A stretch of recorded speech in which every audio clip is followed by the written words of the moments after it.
She cried out through the iron that cut her wrists raw, "Mama said you'd save me." He had not heard his own name spoken in years, yet when the mountain man turned, he found a child chained and trembling, her eyes wide with desperate faith. His arms opened before his heart even knew why. The chains rattled like angry snakes in the dusk, their harsh clinking louder than the whip of wind that stirred the pines. Gideon Holt, a man who had chosen silence and solitude high in the ridges, froze as the voice tore through him. He had gone down into the valley for nothing more than salt and a sack of flour, yet here, where the trail cut close to the abandoned mining shacks, he found her. A girl no older than 7, her dress torn, her cheeks hollowed, her lips split from thirst. Her arms trembled as she lifted them toward him, shackles heavy on her thin frame. And though Gideon had faced storms that tore cabins from their posts and wolves that hunted men as if they were deer, nothing in all his years struck him harder than the sight of this child clinging to hope as if it were breath itself. His first step cracked the silence, boots grinding against frozen dirt. The girl flinched, shrinking back against the splintered beam that held her captive. Yet even as fear flickered in her eyes, her words trembled again, as if reciting a promise handed down from lips she trusted more than her own heartbeat. "Mama said you'd save me. She said you would come." Her voice broke on the last word, so soft and hoarse that Gideon nearly thought it was the whisper of wind. But no, this was no ghost. This was a child carved from suffering, left where no one would dare to look. Gideon knelt slowly, lowering himself to her eye level, his massive hands trembling despite the years of iron control. He saw then that she bore bruises in shapes no child should ever carry. The chain bit into her ankles, rubbed her skin raw. Yet she clutched a torn scrap of fabric pressed against her chest, a bit of faded calico, worn soft, clearly once part of a woman's dress. Her thumb rubbed it again and again, the way a soul rubs a prayer bead. "Mama said," she repeated, eyes shining through dirt and tears, "you'd come." A storm rolled in Gideon's chest. For years, he had buried himself in the high country to escape the ruin of his own family, to drown the memory of graves he could not unsee. He had sworn never to take on another soul, never to open the door of his heart again. But the sight of her, the raw faith, the chains, the whisper of a mother who had clearly given her last breath promising deliverance, undid him. His arms reached before his will caught up, strong hands closing around iron links. With a growl born not of anger but of breaking silence, he pulled. Rust screamed, the chain straining, and still he pulled until his muscles burned, until the beam cracked, until iron bent. The girl sobbed out loud, her knees giving way as freedom pulled her forward. Gideon caught her against his chest before she struck the ground. She fit there as if she had always belonged, small and trembling, clutching that torn scrap to her cheek. He held her, and though his eyes had not known tears in decades, they burned hot and heavy now, spilling as the weight of it all pressed down. For in that moment, Gideon Holt, the man the mountains had claimed, wept openly for the first time since burying his wife and son. But even as his heart broke open, the earth reminded him that mercy never came cheap. A snap echoed from the ridge, the distinct sound of a rifle's safety pulled back. Gideon turned sharply, his body instinctively sheltering the girl. Shadows shifted among the rocks above. The chain had not been left by accident. No child had been abandoned here by fate alone. This was bait, a cruel snare laid not for beasts but for men. The girl's small hands clung tighter to his coat. "Don't let them take me back," she begged, voice no louder than breath against his collar, her plea cut deeper than the iron ever could. Gideon's jaw clenched. He could already feel unseen eyes trained on his every move, waiting to strike. He adjusted his stance, wide and steady, shielding her with his frame. Whatever lay ahead, he would not step back. He had been given a charge far holier than his own life, the promise of a mother's last words carried in a child's faith. The wind grew sharp. A horse snorted above the ridge. Then a voice, smooth and cruel, rolled down like thunder. "Step away from the girl, mountain man. She don't belong to you." The voice carried down the slope with a confidence that had nothing to do with righteousness and everything to do with power long abused. Gideon's back stiffened, his breath steadying as he tightened his hold on the girl. Her small frame trembled against his chest, but she made no sound now, no cry, no whimper, only silence, as if she knew sound itself could call down further cruelty. Gideon slowly turned his body, keeping her pressed into the shelter of his arms while his eyes scanned the ridge. There they were. 3 riders, their horses restless in the failing light, steam curling from flared nostrils. Men dressed not like drifters or miners but like men who lived on the back of fear. Long coats, polished boots caked in dust, rifles too fine for the hills they prowled.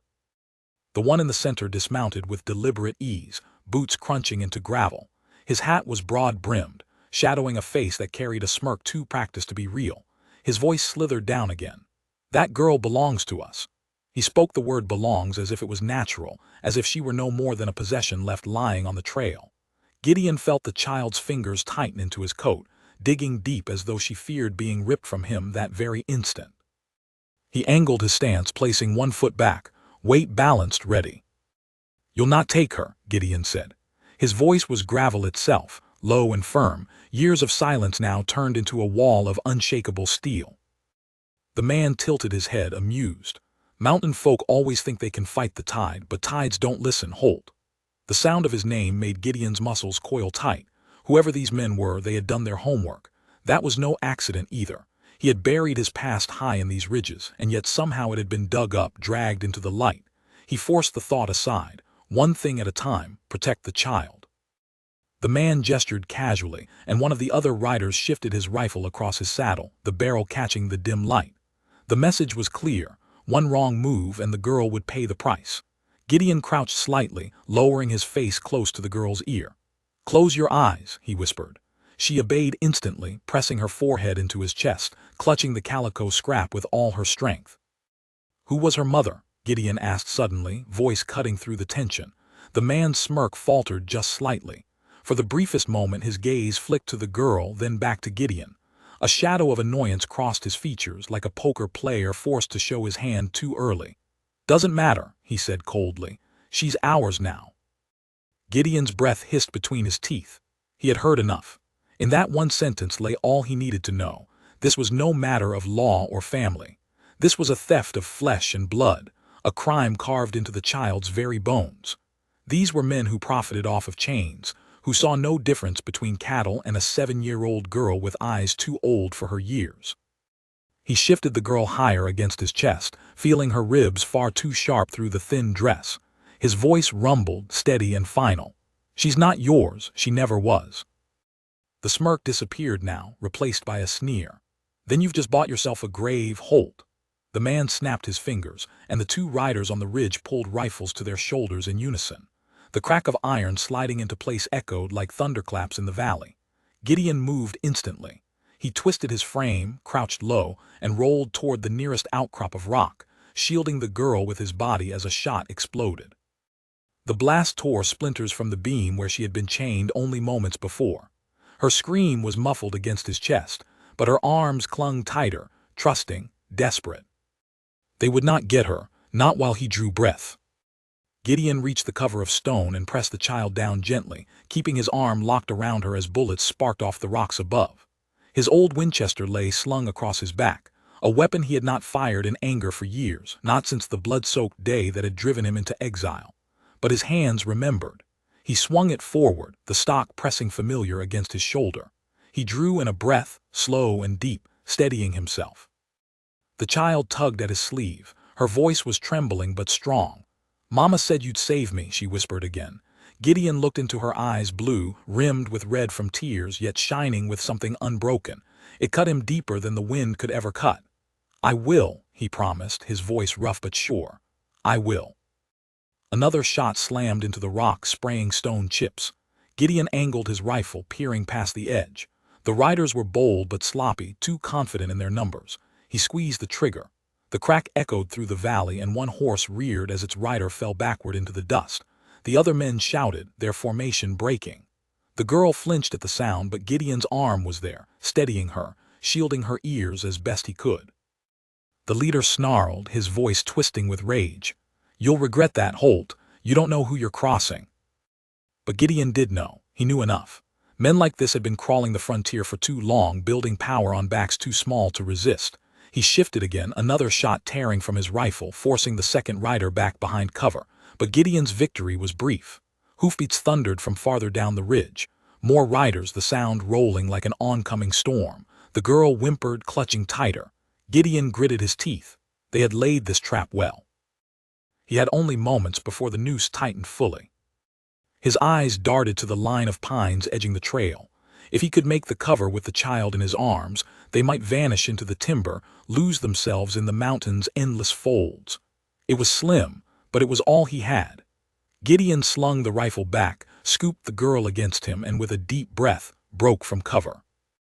Bullets hissed past, spitting snow and dirt into the air.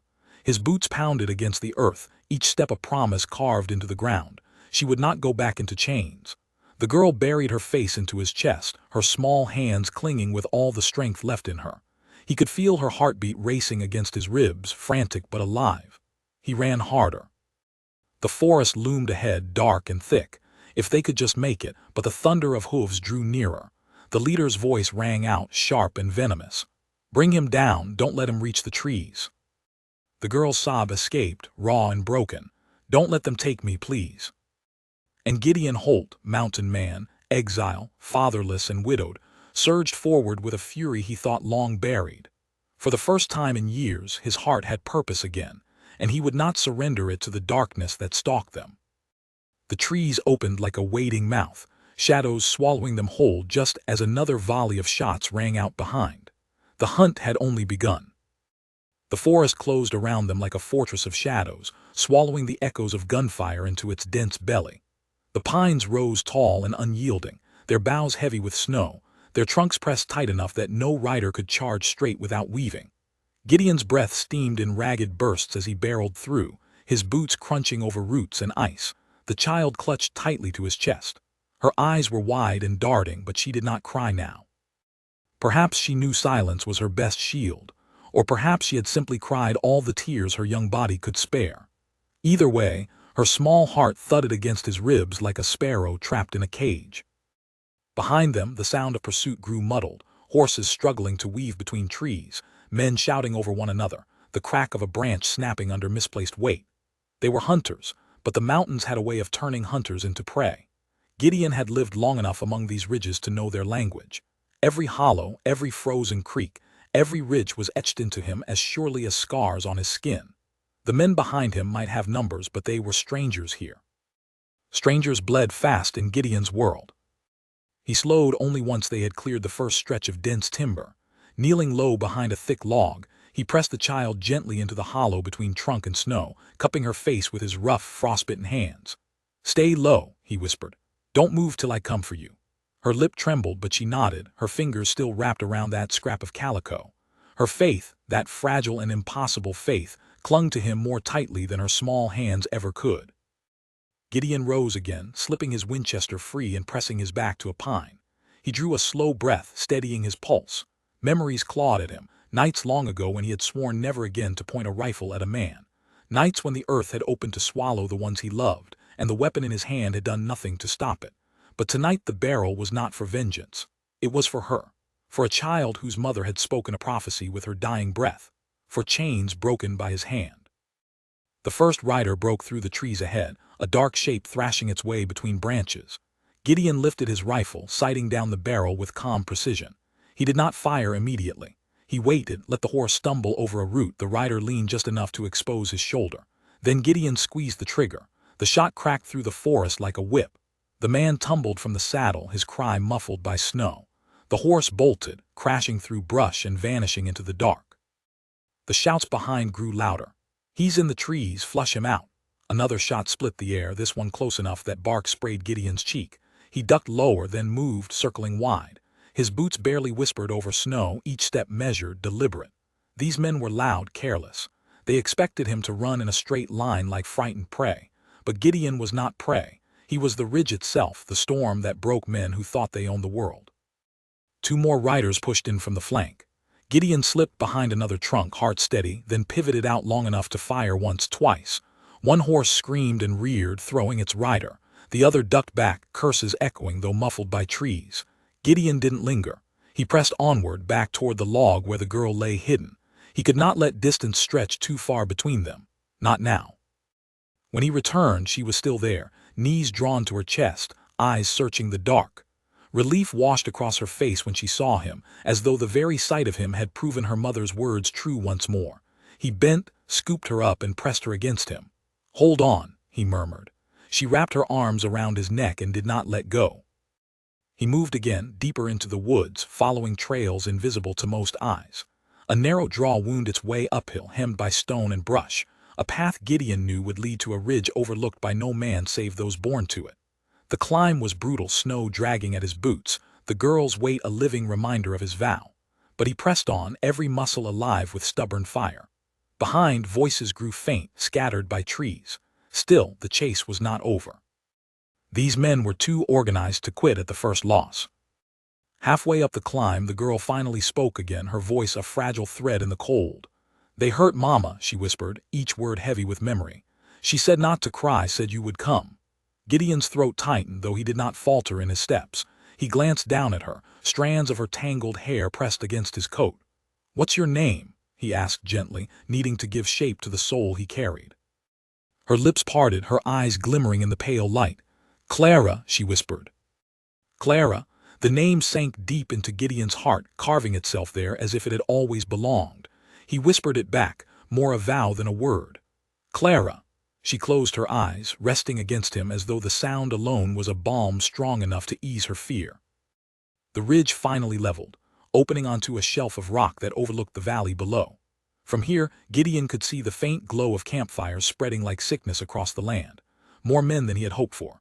A whole band, spread wide and organized. Whoever Clara had been taken by, it wasn't a ragtag bunch of drifters. This was something darker, deeper. Men who traded in flesh, who had laid snares not just for one child but for any unfortunate soul crossing these paths. Clara stirred against his shoulder, her voice trembling. "They'll come again." "Yes," Gideon answered simply, his gaze never leaving the fires below.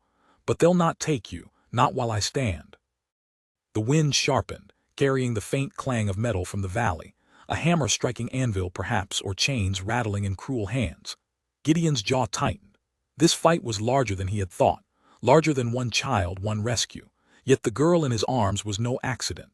She was a charge, a gift laid upon him by Providence itself. And if her mother's dying breath had spoken truth, then perhaps Gideon Holt had been called out of his self-imposed grave for this very night. He crouched beside a stone outcrop, pulling a blanket from his pack to wrap Clara against the cold. "Rest," he told her softly. "I'll keep watch." She curled into the fabric, her thumb pressing the calico scrap to her cheek, eyes fluttering shut in weary surrender. For a moment, as her breathing slowed, Gideon's chest loosened. She was safe for now. But in the valley below, firelight spread wider, voices rising, more hoofbeats gathering. A storm of men building, waiting for dawn. Gideon knew the hours ahead would decide everything, whether Clara remained free, or whether the chain would close around her again. And as the first faint light of morning touched the ridges, Gideon whispered into the wind, half prayer, half vow, "Lord, give me the strength." The trees groaned in the cold, and far below a horn sounded, sharp and commanding. The hunt was gathering again. The horn's call carried through the valleys like the wail of some restless spirit, sharp enough to rattle the birds from their roosts and send Clara's small body stiffening inside the blanket. Her eyes snapped open, fear surging anew, but Gideon's hand was already on her shoulder, steady and warm. He met her gaze with calm steel. "Don't be afraid," he murmured, though he could hear his own heart pounding against his ribs like a war drum. "They'll not take you while I breathe." Clara clung to his arm, her thin fingers trembling as she whispered, "They're coming, aren't they?" "Yes," Gideon said simply. He would not lie. He never had much use for lies, and especially not with children, whose worlds were already too full of broken promises. "But we'll be ready." He rose, slinging his rifle across his back, and turned his eyes to the fires below. The camp stretched wider than he had guessed the night before. Shapes moved about with purpose, men leading horses, men dragging iron pots from the flames, men checking rifles and pistols. He counted at least 20, maybe more. This was no passing gang. This was an operation, a trade fueled by cruelty. He saw now what Clara had been meant for, and his gut burned with fury. Chains clattered, faint but unmistakable, rising above the crackling of fire. There were others down there, souls locked away, nameless and waiting to be sold like cattle. Clara stirred at his side, her voice cracking as she whispered, "Mama said you'd save me, but what about them?" She lifted one frail hand toward the distant glow of the camp. "There's more." Gideon's chest tightened until it ached. He had thought himself done with the world, finished with its burdens and cruelties. He had buried his wife and son in shallow mountain earth. then buried his heart beside them, vowing never again to risk it. And yet here he stood, a little girl at his side reminding him that no vow of solitude could erase what God had carved into him, a protector's spirit. Clara's question cut deeper than chains. If he walked away with only her, leaving the others to the fate she had narrowly escaped, what kind of salvation was that? But he did not speak his thoughts, not yet. Instead, he reached down and tucked the blanket tighter around her shoulders. "One thing at a time," he said softly. "First, we get you safe." Her lips trembled, but she nodded, trusting him still. It was that trust that weighed heavier than any chain. The ridge grew colder as dawn began to creep over the peaks, streaking the sky with bruised purple light. Gideon knew they couldn't remain where they were. The hunters would scour the timber come sunrise, sweeping every draw and hollow until no stone was left unturned. He had to move Clara higher into the mountains, where the cliffs grew jagged and the paths narrow enough to favor a man on foot rather than riders on horses. He crouched low, lifting her gently back into his arms. Her head pressed against his chest, and though she trembled, she did not resist. The climb was merciless, the rocks slick with frost, the air thin and biting. Gideon's muscles screamed with each step, his breath ragged, but he did not falter. Clara's weight was featherlight, yet it carried the heaviness of an oath he could not break. With every ledge he scaled, every frozen branch he pushed aside, he whispered a prayer under his breath, not for himself, but for her. For strength to carry her farther, higher, safer. At last they reached a cleft in the ridge, a narrow cave half hidden behind a tumble of stone. Gideon ducked inside, setting Clara gently upon the ground. The space was small, just enough for shelter, the air smelling faintly of pine and damp earth. Clara shivered, her eyes darting to the mouth of the cave. "Will they find us here?" "Not if we're careful," Gideon replied. He laid a hand on her shoulder, firm and reassuring. "Rest a while, I'll keep watch." But Clara did not rest, not yet. She sat there with her knees pulled to her chest, the scrap of calico clutched tight. Her eyes glistened in the dim light and her small voice broke the silence. "Mama said, if I was scared, I should pray. That prayers are stronger when someone listens. Will you listen?" The words struck Gideon like a hammer. It had been years since he had prayed aloud, years since he had dared believe heaven heard the cries of broken men. But looking into Clara's eyes, he knew this wasn't about him. This was about her, about giving her something to hold when everything else had been stripped away. He knelt beside her, his large hand covering hers. "Go on," he said gently. "I'm listening." Her eyes fluttered closed, her lips trembling as she whispered halting words. "God, please don't let them take me back. Please keep Mama safe in heaven. Please help Mr. Gideon be strong." A tear slipped down her cheek, shining faint in the gray light. Gideon's throat ached, but he bowed his head beside hers, his eyes closing too. For the first time in years, he let the silence of prayer wash over him, not words of his own, but the faith of a child, pure and unbroken. When she finished, she looked up at him as though waiting for something more. Gideon swallowed hard and whispered, "Amen." The girl smiled faintly, her small shoulders relaxing for the first time since he had found her. That fragile smile filled the cave brighter than dawn itself. The peace did not last long. From outside came the crunch of hooves on snow, faint but growing nearer. Gideon's head snapped up, muscles taut. Clara's eyes widened and she pressed herself deeper into the blanket. Gideon motioned for silence, creeping to the cave's mouth. He flattened against the rock, peering through a narrow slit. 3 riders moved along the ridge below, their rifles slung but their eyes sharp, scanning the slopes. They were methodical, searching every hollow, every shadow. Gideon's jaw tightened. If they climbed higher, they might stumble across the cave, and if they did, there would be no escape without bloodshed. He turned back to Clara, whispering low, "Stay here, don't make a sound. No matter what you hear, don't come out." Her lip trembled, but she nodded, clutching the calico tight. Gideon slipped from the cave, moving low and silent across the rocks. He circled wide, climbing above the riders until he stood on a ledge overlooking them. He steadied his rifle, his breath slow, steady. The men rode closer, their leader raising a hand to signal. They were skilled, more disciplined than the fools he'd scattered last night. He could not simply scare them off. The first man dismounted, crouching to study the snow for tracks. His eyes narrowed and he called something to the others. Gideon knew then they had seen enough to know he was near. He tightened his grip on the Winchester, ready to fire, when Clara's voice suddenly echoed in his mind. Prayers are stronger when someone listens. He shut his eyes for the briefest moment, whispering under his breath, "Lord, let me protect her." Then he squeezed the trigger. The rifle's crack split the ridge. The dismounted man crumpled, his shout cut short. Horses screamed, rearing back as the other two ducked for cover. Gunfire answered, bullets sparking off stone near Gideon's perch. He shifted, firing again, forcing them lower. They cursed and scattered, sliding behind boulders. But Gideon's heart sank as he realized the truth. More would come. This was only the edge of the net tightening. He retreated quickly, slipping back toward the cave. Clara's wide eyes met him as he ducked inside. She flung her arms around him, burying her face into his coat. He held her close, his voice steady despite the pounding in his chest. "We have to move." Outside, voices shouted, more men closing in. Gideon swept Clara up, slinging the rifle back over his shoulder. The mountains would not hide them much longer.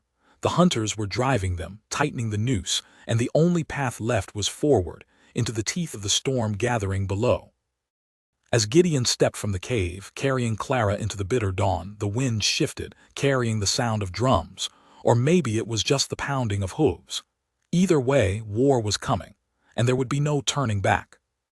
The morning broke with a harsh light, gray and unforgiving, painting the ridges in steel tones. Gideon carried Clara close, his boots crunching over rock and ice as he moved with purpose. The hunters were closing, their voices echoing faint and cruel in the valleys below, but the mountain man did not falter. Each step carried more weight than just the child in his arms. It carried a vow, a prayer, and a reckoning long overdue. The trail narrowed as he climbed higher, the slope jagged with boulders and splintered trees scarred by lightning. Clara's small fingers clutched at his coat, her breath shallow against his chest. She had stopped asking if they were safe. Even at her tender age, she knew the truth. Safety was no longer something given. It had to be fought for. By mid-morning, Gideon reached a plateau, a ledge where the mountain opened onto a vast view of the world below. From here he could see them. Dozens of riders moving with grim discipline, sweeping the forest like wolves hunting a wounded stag. The fires from the night before had dwindled, but their smoke lingered, a dark stain against the sky. And worse, he could see the shapes of others chained at the heart of that camp. Men, women, children, their heads bowed, their movements sluggish. Slaves. Gideon's stomach turned with fury. Clara was not alone. Her mother had died trying to spare her this fate, but countless others had been abandoned to it. Clara stirred, following his gaze. "They'll take them too," she whispered, her voice so small it was nearly lost to the wind. Gideon's jaw clenched as he pulled her closer. He wanted to tell her no, wanted to offer her the comfort of false certainty, but he would not lie. Not to her. Not when her eyes already knew too much sorrow. "They'll not," he said instead, voice like stone. "Not if I have strength left in me." For hours he moved, weaving higher into the peaks, searching for a path, for a place to hide Clara where the hunters could not reach. But the mountains offered little mercy. Every draw seemed to funnel back toward the valley, every pass cut too near the camp below. The hunters had chosen their ground well. Gideon was being herded, whether he admitted it or not. At last he found a break in the cliffs, a shallow hollow beneath an overhang where pine roots jutted from the rock. He eased Clara down, wrapping her in the blanket again. Her eyes were heavy, exhaustion dragging at her, but she fought sleep with stubbornness. "Don't leave me," she whispered, clutching his sleeve. "I won't," Gideon said firmly. But as he looked into her eyes, he knew he could not fight this battle alone. He needed help. Yet who in these ridges would stand against such men? Most folks would turn away, too afraid, too beaten down by the weight of power that seemed unstoppable. Gideon's mind turned to a name he had not spoken in years: Abram Cutter. Once long ago, Abram had been Gideon's closest friend, a man of faith and iron who had fought beside him when the frontier was still raw. But tragedy had torn them apart, each retreating into his own grief. Gideon had not seen him in near a decade. Still, if Abram lived, if he still breathed the mountain air, he was the only man Gideon could trust with such a burden. He crouched, brushing Clara's tangled hair from her face. "I need you to be strong," he said quietly. "Strong enough to stay hidden for a little while." Her eyes widened. "You're leaving me." "Not leaving, just finding help. I'll come back for you, Clara. On my life I will, you believe me." She studied him, her lip trembling, then nodded slowly. "Mama said you'd save me," she whispered again. Gideon's throat tightened. He pressed his hand to hers, firm and steady. "And I will. But saving you means making sure they can never take you again. That's a fight I can't win alone." Reluctantly, she released his sleeve. Gideon tucked her deeper beneath the overhang, layering pine branches around her hiding place until she was nearly invisible. He showed her how to stay quiet, how to press into the shadows if she heard anyone. Then, with a final glance that seared her image into his heart, he turned and slipped into the timber. The journey was long, each mile shadowed by the hunters sweeping ever closer. Gideon moved like smoke, silent and swift, his knowledge of the ridges guiding him past their patrols. By late afternoon the sun dipped low, bleeding crimson into the peaks. At last he reached a cabin half buried in snow, smoke curling faint from the chimney. The sight stirred something old in his chest. He knocked once hard. The door creaked open and there he was, Abram Cutter. Broad-shouldered still, though gray now streaked his beard. His eyes widened when they fell on Gideon, surprise and something deeper flashing across his face. "Gideon Holt," he muttered, voice heavy. "Thought you were a ghost." "Not yet," Gideon said grimly, "but I've brought a storm to your door." Abram's eyes narrowed, scanning the shadows behind him. "Come in," he said quickly, ushering him inside. The cabin was warm, plain, but cared for. Tools hung neatly and a Bible sat open on the table, pages worn from use. Abram's gaze returned to Gideon sharp. "Tell me." So Gideon did. He told him of Clara, of the chains, of the men who hunted them, of the camp below where others languished in iron. Abram listened in silence, his jaw tightening, his knuckles whitening on the table's edge. When Gideon finished, the cabin was still, save for the crackle of the fire. At last Abram spoke, his voice low but firm. "You know what this means, don't you? Taking her was only the first step. If we stand against them, there'll be no turning back, not till it's done." "I know," Gideon said. His eyes met Abram's across the firelight. "But I can't turn away, not from her, not from the others." Abram studied him, then nodded once. "Then you're not alone." He rose, crossing the room to lift a rifle from its place on the wall. His hands moved with practiced ease, checking the chamber. "The Lord put her in your path for a reason, Gideon, and maybe He's giving us both one last chance to stand for something that matters." For the first time in years, Gideon felt the weight of his solitude shift. He was not alone. But even as hope flickered, a sound outside shattered it. The crunch of snow under boots, voices low and harsh. Abram stiffened, his rifle already in hand. Gideon's jaw clenched. The hunters had found them faster than he feared. Clara was still hidden in the hollow, but now the fight had come to Abram's door. The handle rattled once. Then a voice sneered from the dark. "We know you're in there, Holt. Hand over the girl and maybe we'll let you crawl out alive." Gideon lifted his rifle, his voice steady as steel. "You'll never touch her again." The silence stretched for a heartbeat. Then the door shuddered under a heavy kick. The storm had arrived. The first crash against the door rattled the cabin walls, sending dust from the rafters and shaking the lantern on the table. Abram Cutter's eyes locked with Gideon's, a silent understanding passing between them. This was no time for hesitation. Gideon moved to one side of the door, rifle steady, while Abram took the other, his jaw set, his hand white-knuckled around his own weapon. A second crash splintered wood, followed by a guttural curse from outside. The men were not trying to be subtle. They wanted Gideon to know they were coming, to taste fear before the end. Gideon's heart, however, was not filled with fear. It was filled with fire, with a prayer, with the image of Clara hidden in the mountains clutching her mother's calico scrap. He could not fall here. He would not. The third crash burst the latch free, the door slamming open against the wall. A figure lunged through, rifle raised, but Gideon's shot cracked like thunder before the man could clear the threshold. He fell backward into the snow, his weapon clattering from his grasp. Shouts erupted, boots crunching outside as more men pressed forward. Abram fired next, his shot tearing through the night, the flash illuminating his grim face. Bullets split the air, slamming into the cabin's frame, punching holes through wood. Gideon ducked, dragging the table onto its side, using it as cover. Abram joined him, the two men crouched shoulder to shoulder as the storm of iron raged. The air filled with smoke, wood splinters, and the acrid tang of gunpowder. Still, they returned fire, each shot measured, deliberate. Men screamed outside. Horses shrieked in panic. But more voices kept rising. Too many. "They'll burn us out if we stay pinned." Abram growled, ramming another cartridge into his rifle. Gideon's eyes swept the cabin. The rear wall had a window narrow and half frozen with frost, an escape but not without risk. He glanced at Abram. "We break through, circle them wide, lead M away from the ridge." Abram's eyes narrowed. "And the girl?" "She's hidden," Gideon said firmly, though his heart clenched at the thought of Clara trembling alone in the cold. "I'll draw them off. You keep them busy here." Abram's expression tightened, but he gave a single sharp nod. "Don't die out there, Holt. Not with her depending on you." Another volley of bullets ripped through the cabin, one grazing the table and spitting wood chips across Gideon's cheek. He didn't answer with words. Instead, he reloaded, fired 2 sharp shots through the open door, then bolted for the back. Abram covered him, rifle booming in steady rhythm. Gideon smashed the butt of his Winchester against the window frame, shattering frost and glass, then climbed through into the biting night. Snow crunched beneath his boots as he landed, crouching low against the wall. The shouts shifted quickly.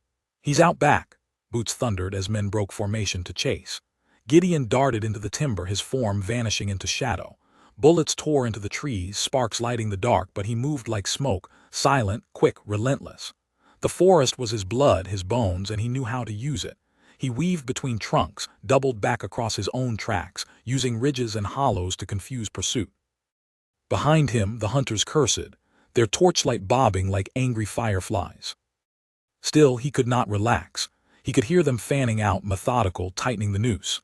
He had drawn them from Abram's door, but in doing so he had pulled the storm closer to Clara. His heart pounded harder, his every instinct screaming to reach her. He pushed himself faster, lungs burning, legs aching, until at last he crested the ridge above her hiding place. The hollow lay quiet, too quiet. "Clara," Gideon hissed, dropping to his knees, shoving aside the pine branches he had laid across the overhang.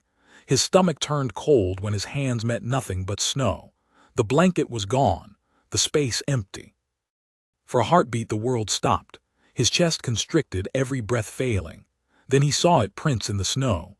Small, desperate, dragged alongside larger ones. The trail was fresh, leading down toward the valley. Gideon's roar split the silence, low and broken, a sound torn from the deepest part of him. Clara was gone. He slammed his fist into the frozen earth, the sting jolting him back into focus. Rage surged through him, not blind but sharpened like a blade. He rose, following the tracks with deadly precision. The snow told the story clearly. Men had found her, dragged her from the hollow, carried her down toward the camp. Clara's smaller prints were smeared, her struggle marked in every line. The hunt shifted. No longer was Gideon merely fleeing. Now he pursued. He descended the ridge with a ferocity that made the mountain itself seem to tremble. His eyes locked on the campfires glowing brighter in the valley, on the faint echo of chains rattling below. Every step became a vow, every breath a prayer for strength, every heartbeat a promise to Clara and to the woman who had spoken with her dying breath. "Mama said you'd save me." When he neared the valley floor, the sound sharpened. Laughter, harsh and mocking, drifted through the trees. Gideon crept low, crawling to the edge of brush. The camp stretched wide, lit by half a dozen fires. Clara was there. He saw her instantly. She was bound again, this time to a post near the center, her small form huddled, her head bowed. A brute of a man stood guard beside her, swigging from a bottle, while others lounged near the fire, tossing dice, gnawing on meat. But what struck Gideon most was the far corner of the camp. There, penned by iron, were at least a dozen others. Women and children, their faces pale, their eyes vacant. The fury inside him swelled until it nearly consumed him. Clara's words echoed. What about them? He could not take her and leave the others behind. The chains had to break for all of them. Yet he was only one man. Even with Abram, even with his rifle, the odds were impossible. Still, Gideon knew there was no turning back. Providence had led him here. The battle was not his alone to bear. He withdrew into the shadows, his mind working fast. Abram would regroup with him soon if he had survived the cabin siege. If not, Gideon would fight alone. Either way, Clara would not remain in chains. Not tonight. As he crouched there, the wind shifted, carrying Clara's voice faint but clear across the distance. She was crying, her voice breaking, yet the words carried strength far beyond her years. "Mama said you'd save me," she sobbed. The guard laughed cruelly, shoving her back against the post. But Gideon's hands clenched tighter on his rifle, his jaw set like stone.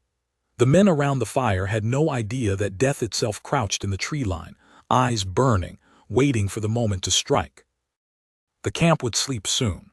And when it did, Gideon Holt would descend like the storm the mountains had raised him to be. Night thickened over the valley, stars hidden behind a low sweep of cloud.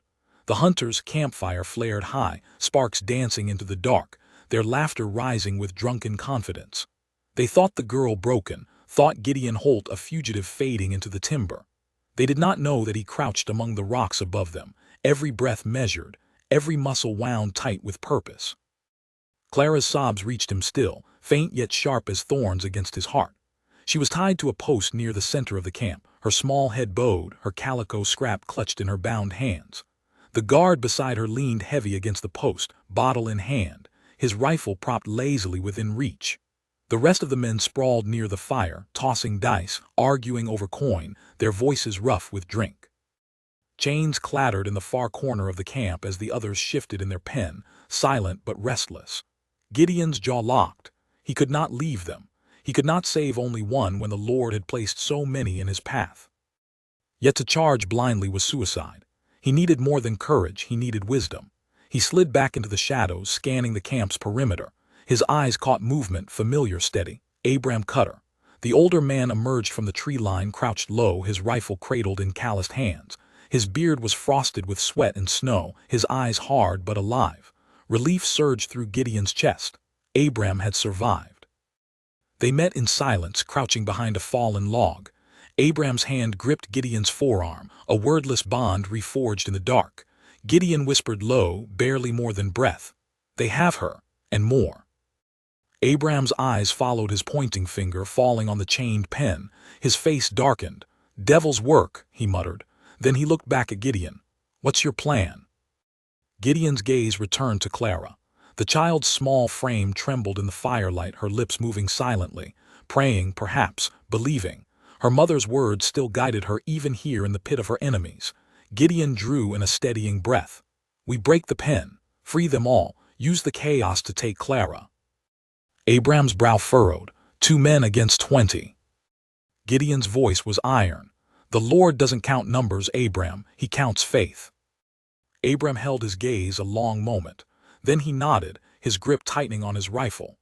"Then let's be his hands tonight." They moved with the patience of wolves. Abram circled wide, slipping down toward the far side of camp while Gideon edged closer to the pen. The captives inside stirred when they saw him, eyes widening with sudden hope. He pressed a finger to his lips, urging silence. Their chains clattered faintly as they shifted closer to the gate, desperation etched into their faces. Gideon's heart burned hotter. No one deserved to die in iron. He reached the pen, crouched low in shadow. The lock was thick, forged iron meant to withstand force. Gideon slipped his knife from his belt, wedging it against the hasp. He strained, muscles tight, but the metal held fast. Then a hand brushed his arm. He looked up to find a woman inside, her face hollow with hunger but her eyes fierce. She pressed a thin scrap of wire into his palm, her lips mouthing, "Use it." Gideon's chest tightened with gratitude. He worked the wire into the lock, fingers steady despite the roar of blood in his ears. Seconds stretched, the sounds of dice and laughter filling the camp. At last, with a soft click, the lock gave way. The chains slackened. The captives froze, waiting. Gideon lifted a finger, not yet. Across the fire, Abram moved into position. Gideon saw the flash of his hand, the signal they had shared in wars long past. On Gideon's nod, Abram fired. His rifle thundered, the guard by Clara collapsing before he could even lift his weapon. Shouts erupted. Men scrambled, their dice scattering into the dirt. Gideon kicked the gate wide, his voice a low growl. "Run when I say." Chaos tore through the camp. Hunters dashed for their rifles, some firing wild into the dark. Abram's shots cracked in steady rhythm, each one felling a man before he could find his bearings. Gideon darted from the pen, cutting Clara's ropes with one swift stroke. She collapsed into his arms, sobbing, her fingers clutching at his coat. "I knew you'd come," she cried against his chest. "You're safe now," Gideon said, though his eyes never left the storm around them. A bullet hissed past his ear, slamming into the post. He swung Clara onto his back, her arms locking around his neck. "Hold on, Clara. Don't let go." He turned back to the pen, shouting, "Now run." The captives surged forward, chains rattling as they stumbled into freedom. Some grabbed weapons from fallen hunters, turning fury into fire. The camp dissolved into chaos, shouts, gunfire, the clash of steel. Gideon fought his way through, his rifle booming, every shot driving a path for the desperate souls fleeing the pit. Clara clung to him, her sobs drowned by the roar of battle. Abram fought like a man reborn, his voice ringing above the din. "Keep moving. Don't stop." Together, they carved a path through firelight and blood, dragging the broken and the weak toward the timber. But the leader had not shown himself yet. Gideon felt it before he saw it, the weight of eyes in the dark, the venomous presence waiting for the moment to strike. Then the voice came, smooth and cruel, cutting through the chaos. "You've made a mistake, Holt. She was ours." The leader stepped from the shadows, rifle in hand, his smirk as cold as the steel glinting in the firelight. Behind him, fresh riders poured into the camp, their silhouettes blotting out the flames. Gideon's stomach dropped. The hunters were more than he had counted, more than he had dared believe.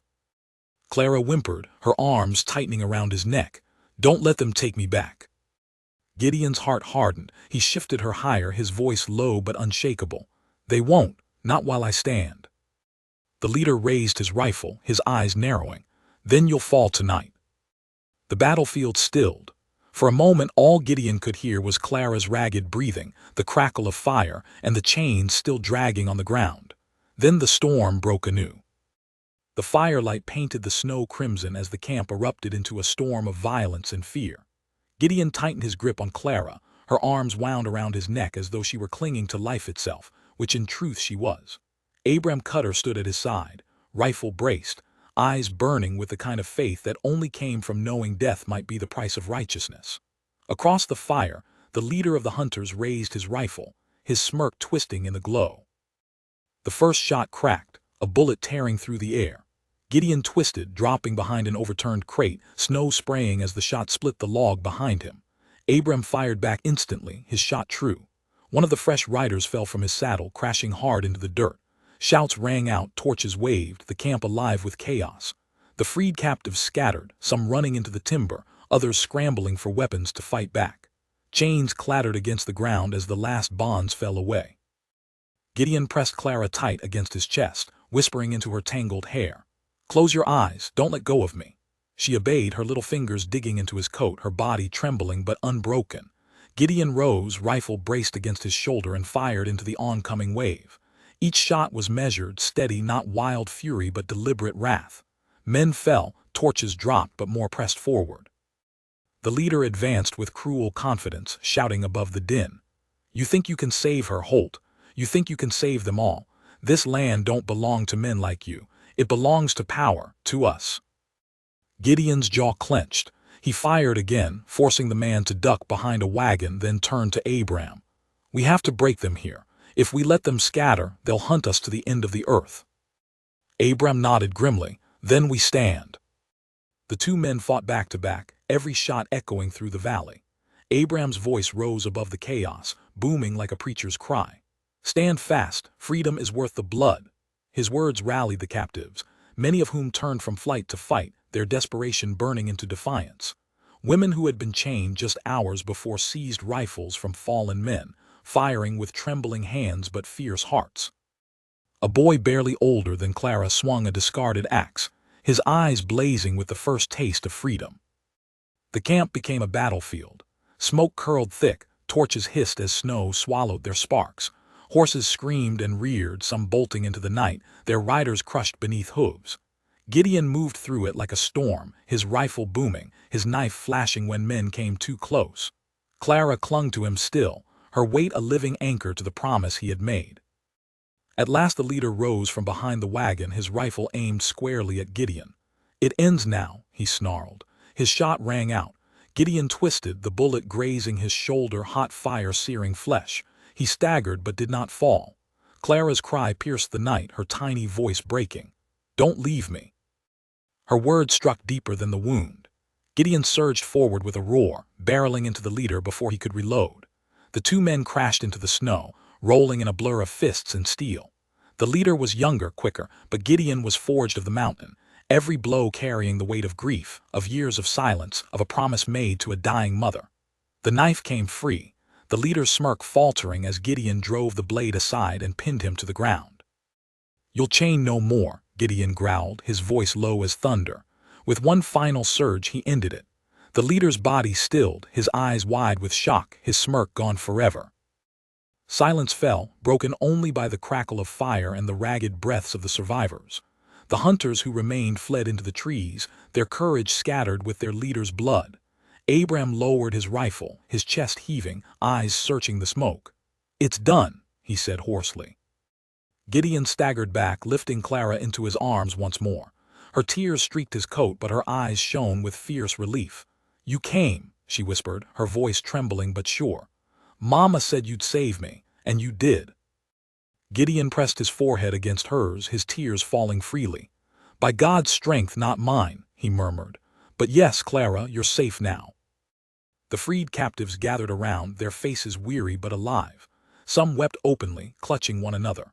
Others simply stared at the broken chains on the ground, scarcely believing they were gone. Abram laid a hand on Gideon's shoulder, his eyes filled with solemn pride. "We've done more than save a child tonight. We've struck a blow against evil itself." Gideon looked at Clara, her small hand still clutching the calico scrap. He thought of her mother, of the faith that had carried the girl through chains and fire. He thought of his own losses, the graves he had left behind. And he knew then that solitude was no longer his path. The Lord had broken his chains too, chains of grief and guilt, by giving him this child to protect. Clara laid her head against his shoulder, whispering one last time, soft as prayer, "Mama said you'd save me." And Gideon, the mountain man who had once lived only for silence, wept openly as he whispered back, "And I will. All the days I draw breath, Clara, I will." The wind shifted, carrying the scent of pine and smoke away. The storm had passed. Chains lay broken in the snow. And for the first time in years, Gideon Holt walked forward not as a man bound by grief, but as a protector, a father, and a servant of a purpose greater than his own solitude. Smoke had thinned by mid-morning, carried off by the mountain winds. What was left of the camp smoldered in silence, fires reduced to embers, chains broken and scattered, the earth scarred by struggle but redeemed by freedom. Gideon stood among the ruins with Clara still in his arms, her small face pressed to his shoulder, sleeping at last. She had not loosened her hold all night, and he had not asked her to. Her faith had carried them both through the valley of death, and now her rest was his greatest victory. Around him, the freed captives began to gather themselves. A woman knelt in the snow, holding her child close as if to never let go again. A boy wiped soot from his face and whispered thanks as he dragged a broken chain into the fire. Others, silent but determined, lifted the bodies of the fallen, laying them out with reverence. They were not just survivors. They were family now, bound by a night no one would ever forget. Abram Cutter leaned heavily on his rifle, his breath still ragged but his eyes alive with the light of something fierce and unyielding. "The Lord was here tonight," he said quietly, almost to himself. "And he didn't forget us." Gideon looked out over the valley, the horizon wide and endless. He had come down from his solitude believing he had nothing left to give the world. Yet the Lord had placed Clara in his path, her voice cutting through the chains of his own grief as surely as he had cut hers. In saving her, he had found himself saved as well. Clara stirred, her eyes fluttering open. She looked up at him with a tired smile, her little fingers still clutching the calico scrap. "We're free?" she asked softly, her voice weak but full of wonder. "Yes, Clara," Gideon answered, his voice steady though it shook inside him. "You're free, and you'll never wear chains again." Her smile widened faintly before she nestled against him once more, drifting back into the deep, peaceful sleep of a child safe in the arms of one who would never let her go. The wind carried the sound of the mountain, pines sighing, eagles calling from their high nests. It was not silence now, not the crushing emptiness that had haunted Gideon for years. It was music. It was life. As the survivors prepared to leave the valley, Abram stepped beside him. "What will you do now?" he asked. Gideon glanced down at Clara, then out at the horizon where the ridges rolled on forever. "I'll raise her," he said quietly. "I'll raise her to know she is loved, to know she belongs to no chains, no cruelty. She'll have a home, my home." Abram nodded, his weathered face breaking into the faintest smile. Then perhaps the mountains have given back more than they ever took.